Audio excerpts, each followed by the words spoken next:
Grand Rising, ladies and gents. First off, I'd like to thank everyone that gathered to enjoy my first video a couple weeks back.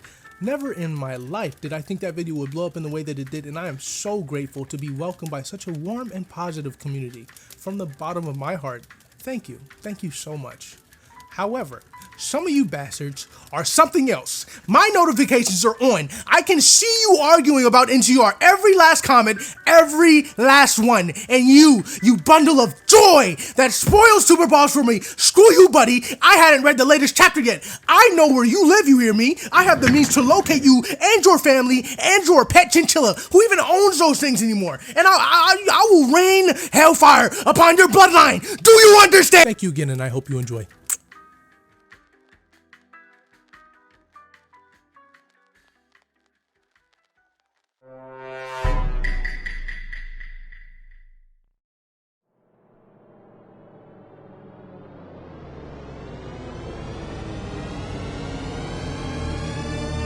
The chicken nugget! Our main protagonist Ia's favorite peacetime meal. Little does he know that this peacetime would be the last time. On a fateful day, just like any other, Ia and his beloved best friend Kazu enjoyed a cool off inside a particular massive family fast food chain. They appear to be living in what looks like present day Japan, or maybe even a little bit in the future, as the world is absolutely on fire. Due to rapid global warming and climate change, the sea levels are rising, there's more and more land becoming uninhabitable, and it has become a genuine health hazard to simply even exist outside for long periods of time. In fact, it's become a hazard in general to exist over the age of 65. Just as America somehow manages to be the epicenter of all alien invasions and superhero battles, Japan seems to be the target of all world-ending catastrophes, as they are currently the hottest place on Earth, as well as the leading country in the race to most human disappearances. I consider this an absolute win. However, life goes on and these two high school idiots try to think about their future that they don't even know will exist soon while they take the bus home from their high school hangout. I'll say right off the bat that I immediately fell in love with Kazu and Ia's chemistry at the start of this series. The dialogue actually felt natural, surprisingly wholesome, and for once it didn't seem like the main character and their token best friend didn't secretly fucking hate each other. However, it seems that every time we have good chemistry between good people, the author decides to ruin it because us readers aren't allowed to be happy. Kazu opens up about his desire to be a climatologist when he goes to college because of his grandparents who tragically died of heat stroke, which adds up because, as I said earlier, if you are older than fucking lasers, then you will be reduced to ash. Oh, and he also wants to do it for the money because, I mean, that is obviously one of the most important professions at the moment. Yeah, however, is just like me and a whole lot of you sad shits out there, a person who actually believes they can sustain a future off of art. Their conversation, however, is cut short when Kazu, as well as everyone else on the bus, starts to suddenly fall asleep. All but Ia, who I refuse to believe is able to resist the potent gas that is now flooding the bus with nothing but a face mask. But even if it did, the dumbass just takes it off when he tries to speak to the bus driver, who is now clearly the source of the gas attack in the first place. You will see this pattern of rampant dumbassery continue with Ia, as I'm 100% sure that the sheer amount of overly processed chicken nuggets this motherfucker consumes has reduced his gray matter to gray mush. Our ill-fated MC wakes up in some sort of facility, dazed and confused, and also moving as he finds he is laying in the bed of a truck, a bed which is made of dozens of unconscious people. After a brief survey of his surroundings, Ia spots even more unconscious people, though I guess I should instead refer to them as people who will no longer be conscious ever again. Why? Because they are currently going through the process of being flash frozen and cut to pieces, like some sort of demented Walmart tofu. This massive facility seems to be some sort of processing plant, with humans being the main export. Along the way, Ia spots several employees seemingly sorting soon-to-be cadavers by weight, with the more heavy-set folk getting a one-way ticket to the equivalent of my grandma's infinitely spacious deep freezer. And the skinny ones? Well, we'll see where they end up soon enough. It's not long before Ia gets spotted by facility employees who are surprised by his awakening, as I guess he wasn't supposed to get up from the sleeping gas just yet, but his panic starts to settle in for Ia, and he asks a bunch of dumbass questions like, those aren't real humans, are they? And are we still in Japan? To the Japanese workers. They label him as a type 2, which I'll be honest, they pursue to never ever explain what that means or bring it up ever again for the rest of the fucking series, so just pay it no mind. Then they hook his ass and kick him down and shoot into a large room full of absolute units. Just look at them. Chubby Chaser's wet dream, I tell ya. Ia actually has an intelligent thought and immediately attempts to nope the fuck out of there back up the slide, but is too steep and slippery to climb. But that shit would never stop me, bro. I would just use the handrails. Oh. Well, I mean, I would still try to, like, grip the side. Holy shit, is that Kazu? Why is he so fat? He drinking some weird looking liquid from the ceiling as well as everyone else in the room, and from the looks of it, that shit is good. I'm gonna be completely level with you all here. So let me be clear. If I was in this situation, I would have folded immediately. Like it's really hot in that facility, and I'm a stress eater, and I'm constantly always thirsty, and my best friend is gassing that shit up. I'd have snatched up that straw so fast, I'd be looking like the rest of those unlucky bastards in that room within the day. He is fully prepared to make the very same mistake when he's suddenly put into a crouching tiger hidden asshole chokehold by a mysterious stranger whose BMI is in fact not over 300%. The stranger then attempts to rob Ie of both his possessions and any information he might have of the outside world before he is thwarted by yet another dashing, mysterious man with a much softer approach to our frightened protag. After releasing him, they reveal themselves as two more unwilling participants, Yamabiki and Natsune, who were also abducted into this rather precarious situation 3 days prior to Ie's arrival. Now, I can only assume they survived the standoff of nothing but stuffy air, the sweat locked within the fat rolls of their hefty roommates, and the dead roaches and flies that trapped themselves within the concrete walls while it was still wet. Absolutely no food or water. Now, ladies and gentlemen, before you go gawking what appear to be two beautiful men, please wait until further information is given for your own innocence. I absolutely implore you. There is far more than meets the eye. A sinister plot begins to unfold as Yamabiki surmises that they, as well as everyone else in that facility, are to be fattened up, possibly for nutritious means. Despite no one f***ing asking, Ie steps up once again to flex how smooth his brain is by declaring that cannibalism is unlikely, maybe even impossible, so that cannot possibly be the reason. Before anyone can even form a response to such a stupid conclusion, Ie decides that it's time to beg the powers that be for freedom and salvation, only for his teeth to earn an Uber Express from his gums to his lungs. And I thought these guys were kind of chill, like they're kind of mean. What are they even so angry about anyway? There's not really anything that scary besides the crazy fat people. Oh, crazy fat caterpillar, crazy fat man-eating caterpillar. Turns out that Ie and Co are deposited smack dab into the middle of what appears to be a feeding ground for some sort of terrifying massive creature, but thankfully the scary bastard likes his food plump, so they're able to avoid bisection and ingestion by simply pretending to mindlessly drink the chilling Kool-Aid until the fat f*** retreats back from whence it came with a full belly. Yamabiki and Natsune have grown so accustomed to surviving the hellish conditions in such a short time that they just might prove very well useful to Ie in escaping from the facility. After absolutely assaulting and condemning two janitorial staff to death, Ie's new friends disguise himself in the workers' gowns and proceed to abandon him with the rest of the human livestock. Asshole move, man. Like, not cool, dude. Ie decides that it's finally time to stand on business and reveals that he has photographic memory, aka a plot device that will totally be used again and not just one time for the entire series, and he can help them navigate the facility. The mysterious duo reluctantly agree and take him with them, only for Ie to drag Kazu along as well, to literally everyone's dismay. Now that is a good friend. Get you a homie like Ie. If you're not going to drag my fat, thirsty ass away from my certain doom, then I don't even want to talk to you. Get right. Ie once again proves himself as the most useless man in the entire universe, as he doesn't even get the opportunity to use his photographic memory before the whole squad just gets sussed out by yet even more workers and their sex slaves? In order to retain cover, Yamabiki and Natsune pose as staff on the way to dispose of two failed specimens, only to end up having to follow the real workers to what is known as the breeding grounds, a deeply depraved place where they keep abducted girls and women,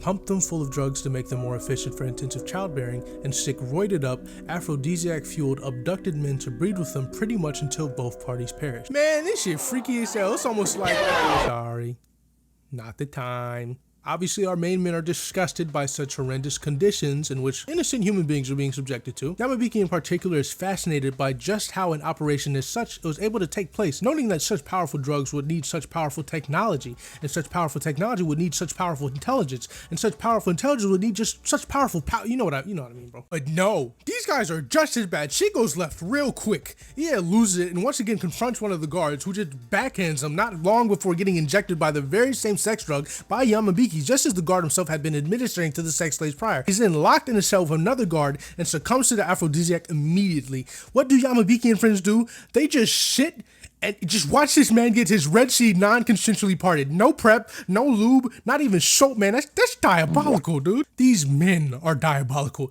Did you think we were dealing with some saintly, brave group of heroes here? Well, you'd be sorely wrong, buddy. The carpet matches the drapes with this one. These guys are just as screwed up as the setting surrounding them. Natsune is a violent megalomaniac who will pummel and pound anyone that stands in his way or opposes him. Yamabiki is an absolute fiend and cares about nothing but sex and science. And did I mention he's an aspiring rapper? whatever. And well, yeah, maybe he's never actually performed the act, but he's most definitely written and rehearsed in his mind with the creepy ass shit this guy says and does. He is just a pussy, but his violent outbursts at the worst times, and I'm pretty sure he doesn't even care what happens to the victims in this place so long as he can save the skin of his own ass. And then there's Kazu, who's just absolutely positively useless after he got a healthy dose of the goof juice. So our sour derangers accidentally stumble into a mysterious room full of projectors displaying languages and vague information over what appear to be hard, organic, flesh-like growths suspended above the ground.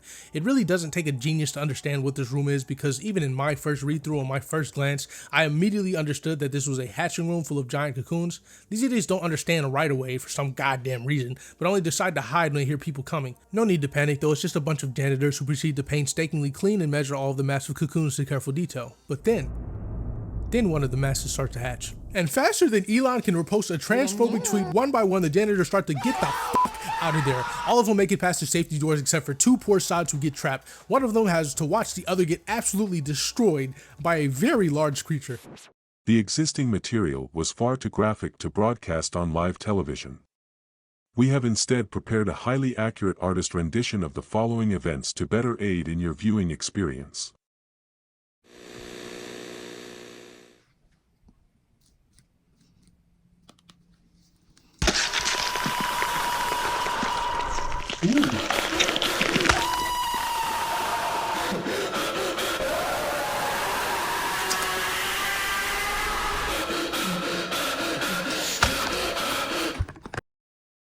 The creature that just cropped this topper is revealed to be none other than the main antagonist of this series. Part fly, part praying mantis, part actual spawn of fucking Satan, a master, or at least one of them. The masters are big, hulking, grotesque, man-eating, bug-like monsters who seem to boast incredibly high intelligence, allowing even a newborn to perfectly copy and mimic the voice of its next victim. The second janitor, who for some reason seems genuinely distraught about the master copying his pleas rather than the fact that he's about to get... I suppose that would explain why different languages and information were being fed through the cocoons via projectors, so they would quite literally be born already having knowledge of their surrounding world. Watching the horrific timeline of events take place before him somehow made Yamafriki's stomach growl with hunger and give off their location to the master. But before they could suffer the same fate as the poor bastards who seem to be working the worst job in the world, they are suddenly saved by an old, dingy man, the real protagonist of this story, Ogura! And his girlfriend Yuko, I guess. Oh, flashback time! Ogura is a lonely old man who, when he was younger, infiltrated a totally not ominous nuclear disposal site known only as the Cradle. As I said, totally not ominous. He was an aspiring investigative journalist looking to earn his chops by going undercover as a manual labor at this mysterious facility to uncover what secrets lie within, only to find that there was pretty much no nuclear disposal taking place at the time of his arrival, but rather a processing plant for human meat. After witnessing just a fraction of the horrors taking place at the Cradle, Ogura hightails it out of there faster than you can say, "Bro, I forgot to pay my Wi-Fi bill." No, dude, I'm serious. Ogura continued to run for his life, only stopping to hide himself in the sprawling walls of the massive underground labyrinth. How long has it been since he's lived in such solitude within said walls? Even poor Ogura himself doesn't know, due to the fact that he's completely lost his fucking marbles. But he does know one thing though. He saw it with his own two gorgeous eyes. This mysterious facility is being run by some pretty large powers. Who you ask? The Prime Minister of Japan and the Secret Service, who have been working diligently the entire time kidnapping and fattening up human beings as food for the masters who, as it turns out, are aliens from another world? I take it back. Japan has taken the crown for natural disasters and aliens from America. It's only a matter of time before they take our superheroes too. We need to act fast. Bring back RDJ or something. He's already back? Who's he playing? Oh no. In typical human fashion, the Prime Minister as well as the entirety of the Japanese government praise and worship the masters as deities, hoping that sacrificing so many of their people as food to them will persuade their oh-so-benevolent gods to get rid of global warming in its entirety with their ancient and advanced technology. Cope.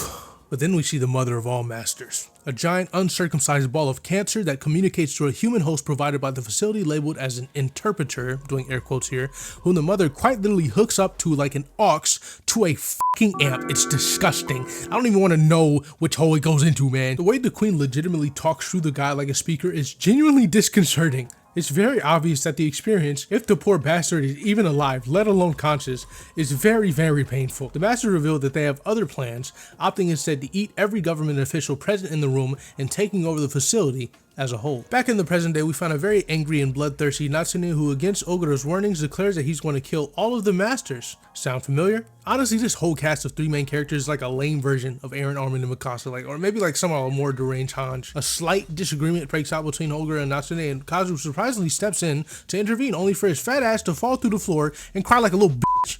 Sorry, I'm being a bit harsh. They ran out of fruit punch Arizona at the grocery store, and quite frankly, I'm a little bit tired of drinking 3 green teas a day, I'm just a bit cranky. But then, Natsume legitimately shows character growth by jumping down and rescuing a predisposed Kazu back into the rafters of Ogura's hideout. As he also climbs back into the hiding, Natsume comes face to face with yet another one of the hulking masters wandering the hallways of the facility, and instead of climbing all the way up like a smart human being would do, he decides that now is the time of all times to call ISO on this monster that is quite literally more powerful than him in every way. Evidently, his controller died mid-match because Natsume almost immediately gets swept, crushed, and slurped like a fucking mozzarella stick. Just charge it overnight, man. All hope seems lost when all of a sudden Natsume bursts out of the now dead master's neck, still missing his lower half. Oh my god. That is definitely one of the most badass things I have ever seen, and I can now say with confidence that it is Natsume who is actually the real protagonist of this story. Yay, flashback time again. Natsume lived this strange life of solitude with his mother, who barred him from ever venturing outside alone without her. Nonetheless, he was a happy kid. A rather large kid as well. At the age of 2, he was already looking like he could ride a bike with no training wheels and maybe even count to 50 without messing up. A few more years and he might end up looking old enough to pay his taxes. When his mother suddenly seemed to fall ill and hole herself up in her room, she never ended up coming back out. Never again. All the while, she would still make an effort to mother her child best she could. But then she started changing, manic and losing her mind. Then after a while, she fell silent. Only labored breathing and the creaking of floorboards could be heard, as if a heavy weight were depressing upon them. Who knows how long little Natsume sat in that house waiting for his mother to hold him once more. It could have been days, weeks, hell, even months. But one day 12 comes knocking. When they come in, they find a starving, deteriorating Natsume lying on the floor just as he had been for so long. And his mother, who lies waiting in her room, well, suffice to say, she basically was the room. And that is when it is revealed that Natsume and his mother were what government officials referred to as regenerators. Natsume's mom, who at the age of 19 2 years ago managed to somehow escape the cradle in which she was kept as a test subject to be experimented on and heavily drugged. She was just a silly little harmless science fair presentation that was supposed to yield a person who could regenerate damaged body parts at will. Though the experiment ultimately ended up only turning her into what the police referred to as microwave mochi. That's fucked up, man. Jesus. Imagine literally being on your deathbed just to get body shamed by your local authorities. She was, however, fully pregnant with an unborn Natsume when she escaped and when she gave birth to him 2 years ago, which leaves the enigma that is Natsume himself, who is given the moniker of a total regenerator, the final product of the human experiments taking place at the cradle. Natsume was immortal. What's the point, you never asked? Infinite food supply for the masters, whose hunger remained insatiable no matter how many people they ate. Natsume was the key to change that. He was the key to making peace with the masters so that humanity could be saved. His mother knew this and, in the drawing of her last breath, told him to run. And run he did. Right out the fucking window. Oh shit, he got split in half! Oh my god, Jesus, what the fuck? But Natsume's a total regenerator. No legs, no care. Natsume would then embark on a crusade spanning for years, hunting down the people that caused so much anguish for him and his mother. This brings us back to the present day where Natsume makes a full recovery from his injuries and just stands there shirt cocking it like an absolute badass. The rest of the gang quickly bring him back into the ceiling to rest and hide, where he and Ia have a brief heart-to-heart. They're just talking about cute teenage gossip and exchanging names with each other, chewing the fat, when Natsume drops an absolute bomb. Something along the lines of, "Hey, I'm Natsume, and this year, I turned 6. What? That's right. This is the only situation I would say this because it is generally a creepy term and something you should never say at all, but Natsume is quite literally fucking jailbait. More than meets the eye, I tell you. Things speed up a little bit when shit gets hectic after some unsuspecting staff happen upon the now deceased master in all its glory. The masters are understandably upset by this discovery and demand 17 sacrifices drawn at random from the harried workers of the cradle. This begets probably one of my favorite scenes in this manga, a tense and heartbreaking raffle in which one after another 17 severely anguished employees are sentenced to death by ingestion. This has got to be the most dangerous game of bingo I've ever seen. Like, this is Usugoi levels of gambling. The facility goes on high alert after camera footage exposes the Fated 5 intruders fucking shit up, especially Natsume, who is impossibly valuable to both the Cradle and the Masters as a total regenerator. All employees of the facility are hilariously banned from carrying any guns and pretty much any lethal weapons for at all, for that matter, as the Masters will simply just not allow it. This precedent brings reason to introduce our next villains for this incoming arc, the Halcyon Group. The Halcyon Group consists of literally one man, Dr. Kiryu, a sick and twisted mad doctor, if that even is his real credentials, who experiments on escaped prisoners and disobedient workers, combining and deforming them to create his own disfigured army of loyal puppets, all of which with otherworldly abilities capable of finding and or killing anyone who dare threaten the security of the Cradle. This man puts human centipede to shame. And yes, all three of the movies. After getting the green light from the overseer of the Cradle, Chief Izumi, and the reluctant Vice Chief Hanajima, Dr. Kiryu sicks his mutated dogs deep into the facility to hunt down an unsuspecting Ie and gang. Ie, Ogura, and Kazu all plan to escape back to the surface. However, Natsume is still hellbent on seeking out his plan on getting revenge to the end, and Yamafriki just wants to tag along with Natsume because I don't know, man, it'll probably be exciting. Can't blame a guy for just being bored. So then the group just split up, and Yamabiki hands Ogura a pill to swallow so that he will die when they inevitably get caught, so as to not spoil their whereabouts. Fucking savage, bro. Lo and behold, he was right. And it's not long before Dumb, Dumber, and Dumbest get made by 3 prisoners who threaten to alert the guards if they don't get broken out as well. So Ie and crew break them out because, bump that. Though it turns out that these 3 lovely gentlemen aren't in fact captured civilians, but rather ex-workers that were incarcerated because they ran a fucking train on one of the female prisoners. Jesus H. Christ, sweet Mother Teresa, this complex. It's just awful. However, they've already broken these nice fellows out, so they have no choice but to travel onward alongside them. Terror once again ensues, however, when one by one the Halcyon Group goons slaughter our escapees, once again leaving Ie, Kazu, and Ogura alone to fend for themselves. They put up a fight, and Ie even has a moment where he actually becomes a badass, proving me wrong by using his photographic memory to locate water mains and electric wires as a means to incapacitate. God fucking damn it, incapacitate? Incapacitate.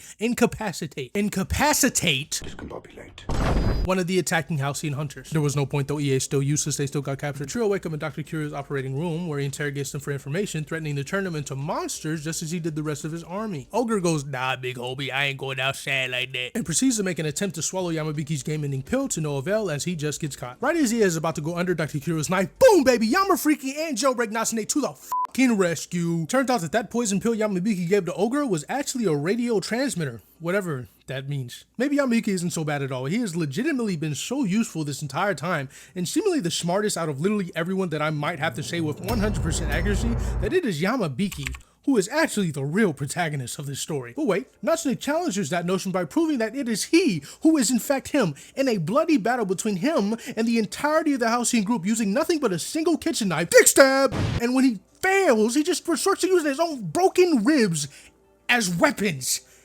Damn! A frightened Dr. Kiryu loses his shit as he seems to actually recognize Yamabiki. But how could this be?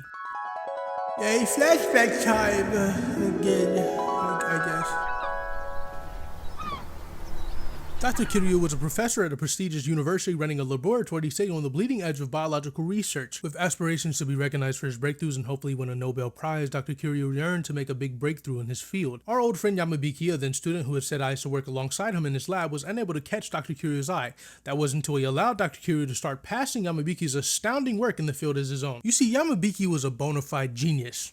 And also an absolute gigolo. This man had strokes for everyone and their fucking grandpa. Dr. Kiryu knew this and decided to seal the deal by setting up Yamabiki with his beautiful and for some reason incredibly horny daughter. They got engaged, but it didn't take long for Yamabiki's genius to shine brighter than Dr. Kiryu could control, and his reputation was jeopardized because he was actually a goddamn idiot. So he did what any other self-respecting scientist would do and plotted to kill him. Something Dr. Kiryu should never have done, actually, for Yamabiki was as mentally insane as he was smart, and he turned Kiryu's daughter, his own fiancée, into a freak of nature. I yearn to one day withhold the capacity to be as ruthless to my enemies as this man is. Driven mad with fear and humiliated by his inferiority to his own student, Dr. Kiryu runs away from everything and disappears into the city. Sometime later, scouts from the Cradle find them homeless and depressed, and that is when they offer him a deal he cannot refuse. Which brings us back to present day, where a deeply unsettled Dr. Kiryu goes off on his minions for not doing a better job of securing the premises, and I gotta agree with on this one. How do a bunch of drugged up superhumans lose to one man and his deadly rack of ribs? He didn't even use sauce, man, come on! He then, however, takes it too far and orders the remaining Halcyon Group members to all bite off their tongues and go to sleep. forever. In a twist of fate straight out of an unedited Blu-ray cut of The Lion King, his henchmen turn on him and proceed to slowly and gently process him into tomato soup. Things don't seem to calm down, and when all of a sudden the chief of the cradle, Shintaro Izumi himself, announces a side-wide evacuation because a fire has broken out in the facility. Everyone begins just rushing out, hand and foot, trampling over each other, everyone but our boys, who accompany Natsume to enact revenge on Izumi, the mastermind behind it all. They're not the heroes we needed, nor are they the heroes we wanted.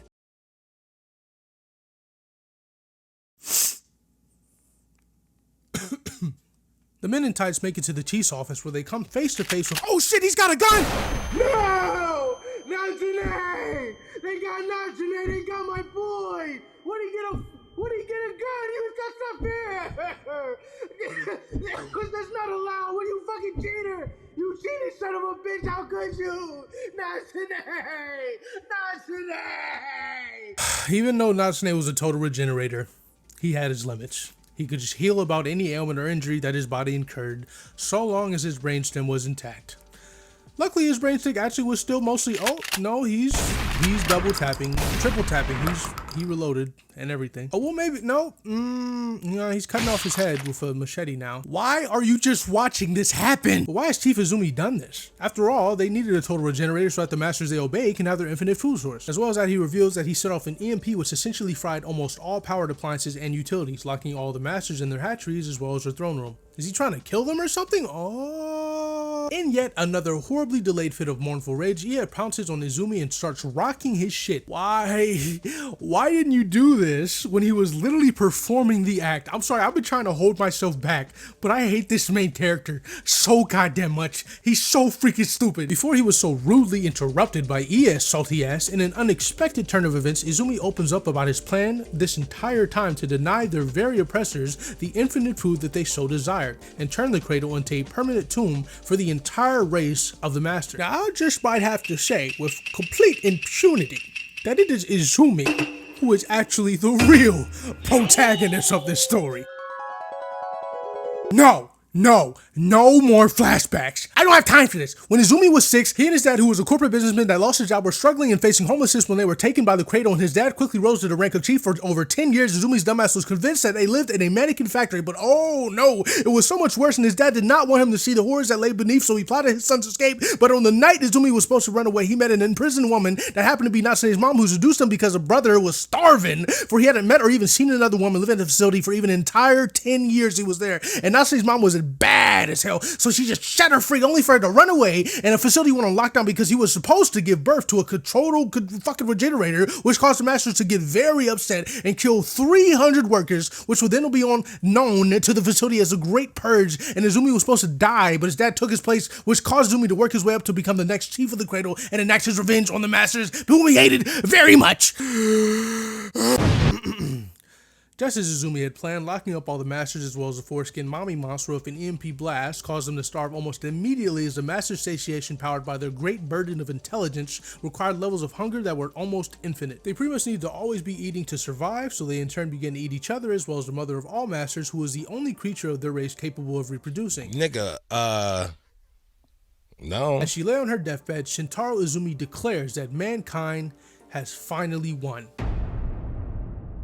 And for now, that is where we depart from this twisted universe. There's actually quite a bit more story left, but for the sake of my sanity, as the script is getting dangerously close to be 20 pages long, and out of respect for the creators of this manga, I highly recommend that you go and read it for yourself.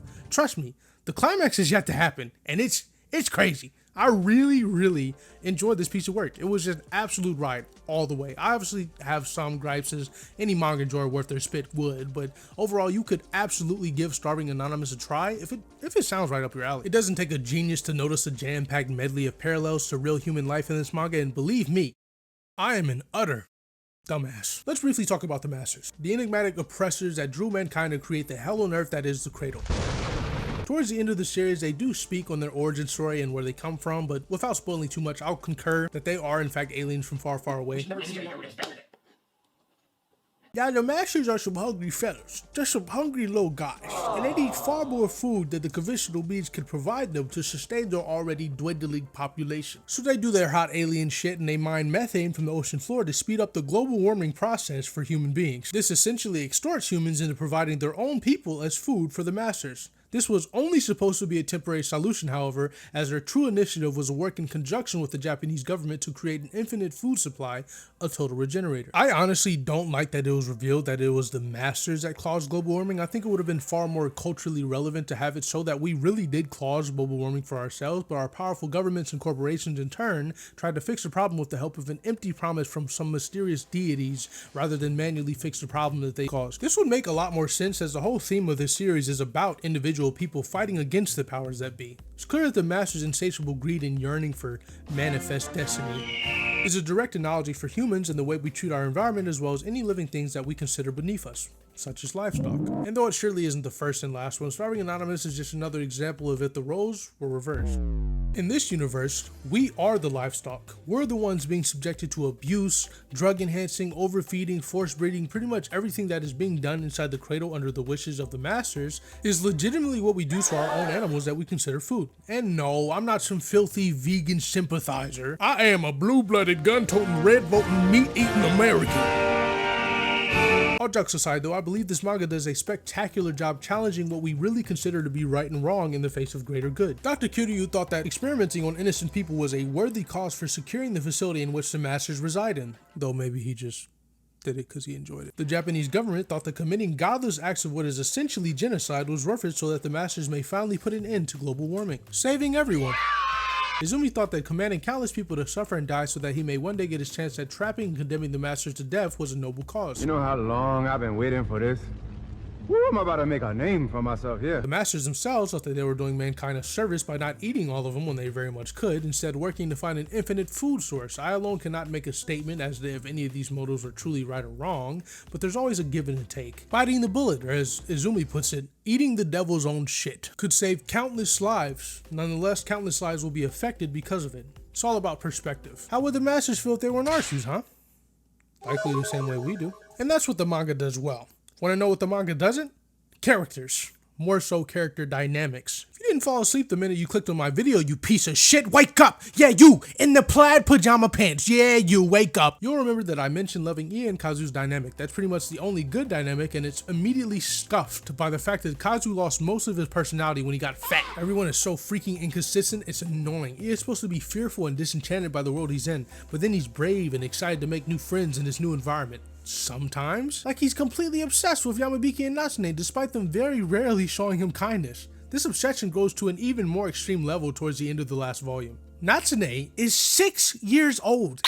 And sometimes he really does act like an angry punch-drunk child who can only focus on one thing at a time. That immature quality is a massive character flaw that, if done right, can be really endearing. Makes you want to root for the kid to become more mature, but instead, one moment he wants to kill everything in sight, and in the next he completely understands the complex, helpless plight of a young woman hurt and taken advantage of by an indomitable patriarchy of disgusting oppressors. He's hell-bent on getting revenge on his mom no matter the implications, but then he's a calm and comforting presence to those that need it. I'm not saying he can't be more than one thing. I'm not saying that he needs to legitimately act 6 years old, but then there's no transition between his emotions. There's no reason to believe that a child that has spent most of his life angry and in emotional anguish has more emotional depth than literally every other person in the manga. It just feels like his mood was written to be whatever was most convenient for the scene. I could say the same thing for Yamabiki, who's also pretty wishy-washy, but his whole character is literally being unpredictable, so he gets a pass. I also have no choice but to call this manga out for trying to seem smarter than it actually is. The logic that so many of its characters act under is thinner than my brake pads because I forgot to change them for over a year. I should probably get them changed. Why did Natsume infiltrate the facility with nothing but a kitchen knife? He had years to prepare. The housing group's existence in general is such a waste of money because if they can't have guns in the facility against intruders, they could just have them on the outside. Chief Izumi was able to sneak an entire shotgun into the facility under the radar of the masters anyway, so why doesn't everyone else? Why did Natsume and Co walk straight to the chief's office not thinking there would not be at least some sort of resistance, like perhaps another master? Why did Izumi continue to wait for so long to lock their masters within the cradle? Was he waiting for Natsume to show up so he could kill him? Couldn't he have done it sooner? He is literally everyone's boss. No one could have stopped him. He would have saved countless lives. Many people have brought up the point that if a master can be killed by one guy with a kitchen knife, then why didn't humans just fight back? But I didn't want to make the same exact complaint because they did bring it up in the manga that the masters were revered as sacred gods by the many within the cradle, as well as their whole promise to end the whole, global warming thing. But you think that Japan would at least have a contingency plan as to what they would do should a war actually break out with the Masters. Spoiler alert, they don't. Actually, don't even get me started about the Masters. They are supposed to be the beings of superior intellect, but I'm starting to believe they operate on levels on par with fucking EA. The Masters have almost godlike advanced technology. Can they really not synthesize enough food for themselves? Why are they never actually seen using their technology when they're inhabiting the cradle? They may be stronger physically, but surely they must have weapons or at least clothes. Despite having horse-like teeth, they seem to be carnivores, though they could so easily transition to being omnivores just as we did dogs and just as we ourselves were capable of sustaining off meat substitutes. So what makes them any different? They literally have the technology to alter biology. They could give themselves the goddamn power of photosynthesis if they really wanted. Why do they eat humans? It's mentioned that they really like fat, but there are far better animals that preserve more fat than we do. As well as that our gestation period is really long. Wouldn't it have been better and faster to harness a breed of cows or other that literally can't fight back and have more meat? Do they not have names or friends? Where's the chauvinism? They revert to their wild instincts and immediately start killing each other. I thought they were an advanced species. Even we know not to do that most of the time. Why do they barely fucking talk? They can literally speak every language known to man. Enough shitting on the manga though, my asshole hurts. I still really like Starving Anonymous. There were so many other themes being explored as well, like how corporations take advantage of people desperate for employment. I'm pretty sure there were parallels to even when the Japanese government experimented on people during World War II of Unit 731. Themes on violence against women, themes on the bystander effect and how it can cause more harm than we think. It's all really cool. A lot of it isn't very tongue-in-cheek, if not just blatant, but I never felt that social commentary had to be mired in layers of confusing metaphors and symbolism to be great anyway. I mean, look at The Boys. Ready to talk? Eat shit! 100 million to Black Lives Matter. No, not those people! Fuck you! Fuck you! No, wait! Oh, Written by Yu Kuraishi, illustrated by Kazuo Inabe, and originally conceptualized by Kinko Mizutani, Starving Anonymous hits that nasty factor in all the right places. And the real main character, the one who remained consistent the entire time with excellent character writing that could rival that of Evangelion, Mr. Universe himself, Kazu! The fat one, not the regular one. Thank you so much for watching if you made it this far, and I would love to hear your thoughts on the series if you read it or are planning to read it sometime soon. There's already actually a second part out, and if you think it's worth me recapping, let me know down in the comments. I'm open to recommendations of all kinds, and no, I do not want to talk about just dark, gruesome tales as well. Just keep it entertaining. And though I solemnly swear, may God strike me down if I'm lying, I will not take another 4 months to drop a video. If you like this kind of content for the time being, you should go check out my good pal I'm Squid. He's got good stuff.